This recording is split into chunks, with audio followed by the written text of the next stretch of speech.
What if the Lorax wasn't just Dr. Seuss's imaginative environmental fable, but was actually based on a suppressed diary documenting real ecological genocide, complete with mass animal killings, systematic deforestation, and corporate cover-ups that cost hundreds of lives, hidden behind whimsical rhymes and colorful illustrations? Most people remember the Lorax through the vibrant 2012 Illumination Studios film, with its uplifting message about environmental responsibility and catchy songs that made conservation seem achievable and hopeful. This adaptation presents the onceler as a misguided but ultimately redeemable figure who learns from his mistakes and passes wisdom to the next generation. The film's bright animation and family-friendly tone perfectly encapsulates how we want environmental stories to work. Problems have clear solutions, villains can be reformed, and hope always triumphs over destruction. But this sanitized version deliberately obscures the much darker reality that may have inspired Dr. Seuss's original 1971 book. Modern adaptations have systematically removed the psychological horror, the sense of irreversible loss, and the genuine despair that permeates the source material. Theodore Seuss Geisel was far more than the whimsical children's author the world came to know as Dr. Seuss. Before creating beloved characters like the Cat in the Hat and the Grinch, Geisel had established himself as a political cartoonist. His early work revealed a man deeply concerned with social justice, corporate malfeasance, and the abuse of power, themes that would later resurface in his environmental activism. Unlike the jolly grandfather figure his public persona suggested, Geisel was a meticulous researcher who maintained extensive files on political and corporate corruption, viewing his role as both entertainer and social critic who could reach audiences that traditional journalism couldn't touch.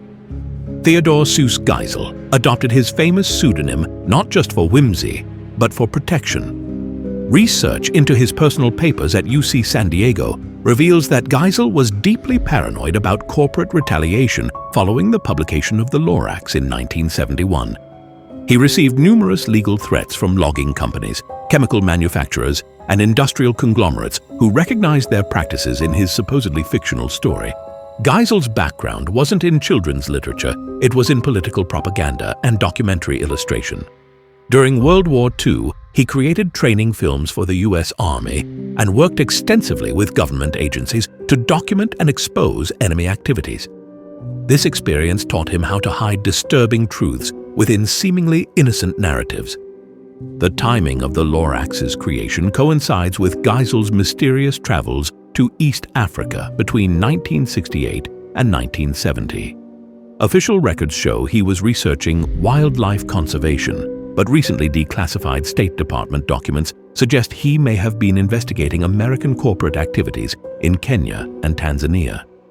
These documents reference environmental concerns and industrial incidents that required careful handling to avoid international complications. In a letter to his editor dated March 15, 1970, he wrote, "I've seen things that would horrify any decent person. The problem is how to tell the truth without ending up dead or discredited. Perhaps a children's book is the only way."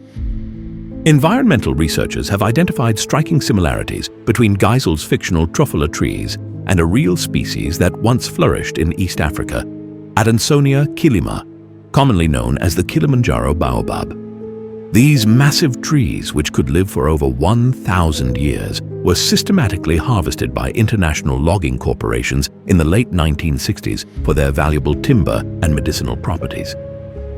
The patas monkeys that inhabited these baobab forests show remarkable resemblance to Geisel's barbaloots.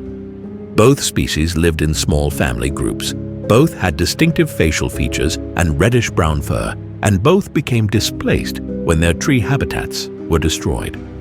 Conservationist reports from the period document mass die-offs of patas monkey populations following deforestation activities. Most disturbing are the parallels between Geisel's fictional Suomi swans and the real East African crowned cranes that nested in baobab trees. These birds, sacred to local communities, were found dead in massive numbers during logging operations. Their deaths weren't accidental. They were poisoned by chemical runoff from industrial equipment used to process the harvested timber. Local Maasai oral histories describe a period they call the time when the giants fell and the spirits died. Their accounts mention foreigners who cut down the grandfather trees and poisoned the waters so their animals could not drink. These stories include details about white men who wrote in books about what they had done. In 1987, construction workers renovating a former corporate office building in Nairobi discovered a hidden cache of documents dating from the late 1960s. Among these papers was a leather-bound diary written in English containing detailed accounts of logging operations in the Kilimanjaro region. The diary's author identified himself only as TG and described witnessing systematic environmental destruction on an unprecedented scale.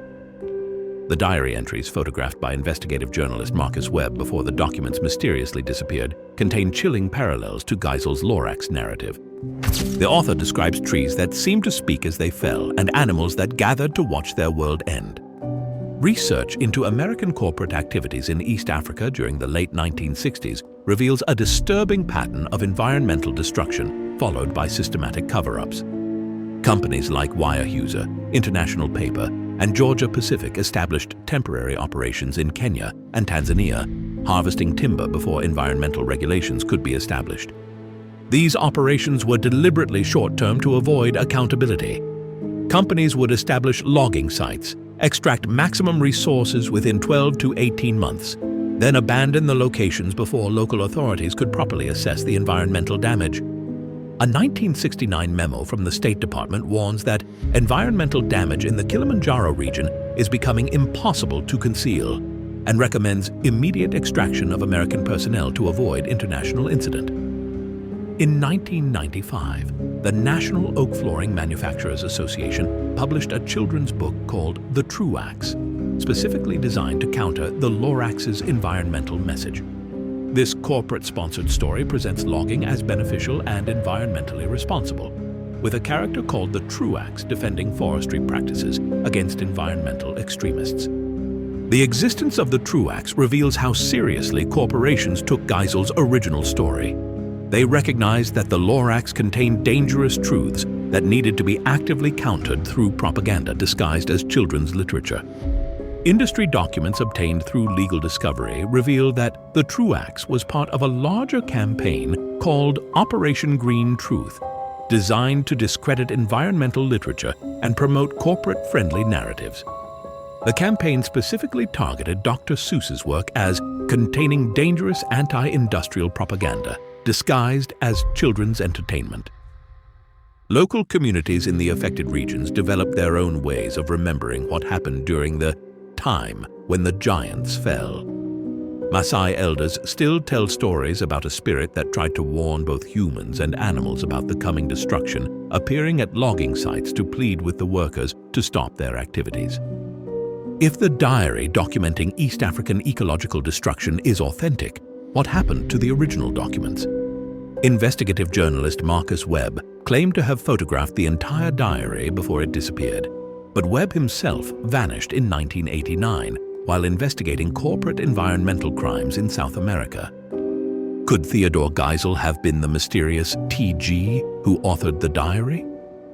Biographical research shows gaps in Geisel's documented activities that correspond perfectly with the timeframe of the alleged logging operations.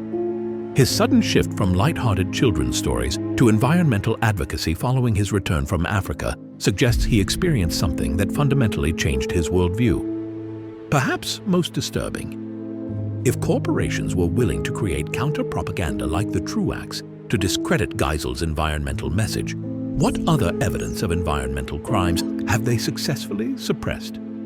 How many other children's stories might be disguised documentation of real ecological atrocities? The enduring power of the Lorax lies not in its hopeful environmental message, but in its undertone of irreversible loss and corporate impunity.